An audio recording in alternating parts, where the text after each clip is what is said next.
Hey guys, it's your friend Mandy here, wanting to talk with you just a little bit today about this crazy adventure I'll be taking on this August, the Mongol Derby. So, as many of you guys probably know, it's the world's longest horse race at 620 miles long, and it's ridden on the backs of the native Mongolian horses who call the steppe their home year-round. And I'll be riding in the names of two charities. The first is Cool Earth, which is the official charity behind the Derby, and it's an international rainforest conservation NGO that works to empower the indigenous people who call the rainforest their home so that they can have the tools they need to not rely on destructive industry. Cool Earth has saved about 600,000 acres of rainforest by this method, and so that's pretty amazing. And then the other charity that I'm riding for is an American nonprofit, the Mustang Heritage Foundation. And MHF works to train and adopt out the near 50,000 wild horses who are currently being held in overcrowded government holding pens across our country. And so thus far, we've raised about $11,200 to make these crazy dreams come into reality. And I am indebted to those people, and I am so thankful for them. But the crazy thing is this, is that 1 week from today marks my final fundraising hurdle, and we need to raise another $1,000 in that time. And so I put together this video with the help of my very loving mother to try to show, I guess, the number one reason why I want to ride in the Derby, which truly comes down to my lifelong adoration of horses. Basically, when I was in the 7th grade, I was that girl who cantered in gym class instead of ran like the other kids. To the point where my gym teacher called my mom one day and was like, "Has your daughter got a limp? Or maybe, I don't know, maybe she just needs to be taught how to run." And Nanny was like, "Nah, she's cantering, you dummy." So, you know, basically my mom's always had my back, so I thank her for putting these shots together. But essentially, horses have been the connecting thread throughout my entire life. They've been the one thing that's been a constant, and they've pulled me out of the low points by means of the highs that I've experienced on their backs. And they've taught me, you know, as much as I could ever claim to know about how to be a human by means of their horsiness.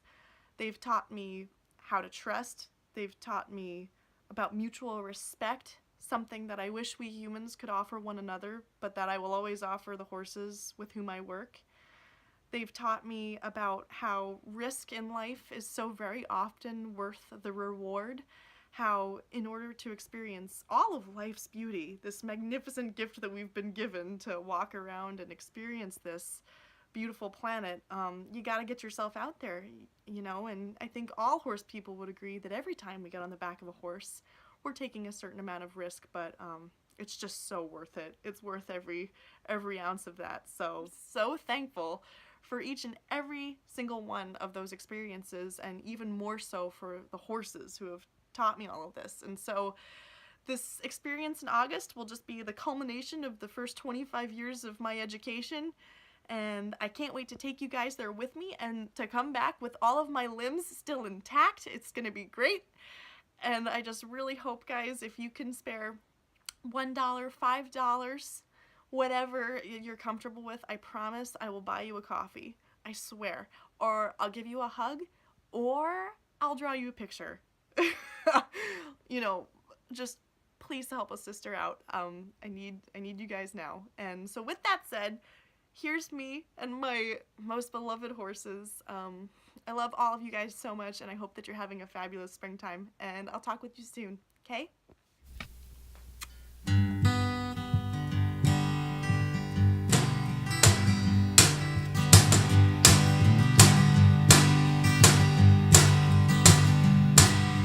Delta mama and a nickerjack man raised their Cumberland daughter in a Tennessee band. Played spring water station in, couldn't play fast, couldn't fit in. Called a 66 Dodge from Carolina. Got her education on her mama's dime. She was singing in a bar called Comatose, halfway rusted on a salty coast. Rock of ages, cleave for me. Let me hide myself in thee, buried in the sand. 500 miles from Birmingham.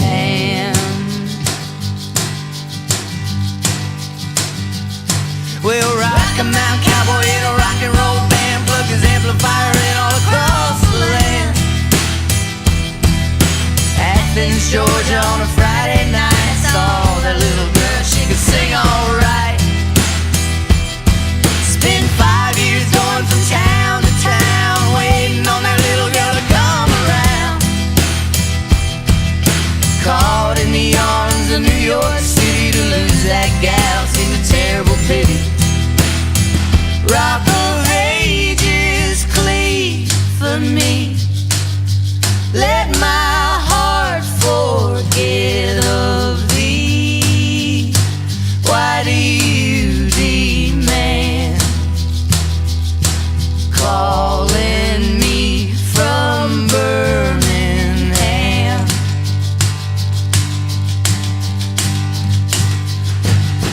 Pulled a cover wagon off the BQE, said this'll be the last you ever see of me.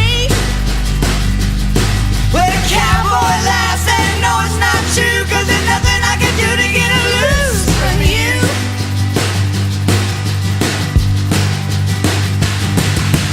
Made a little money playing in the bars with 2 beat-up drums and 2 old guitars. From the Crescent City to the Great Salt Lake, it ain't what you got, it's what you make.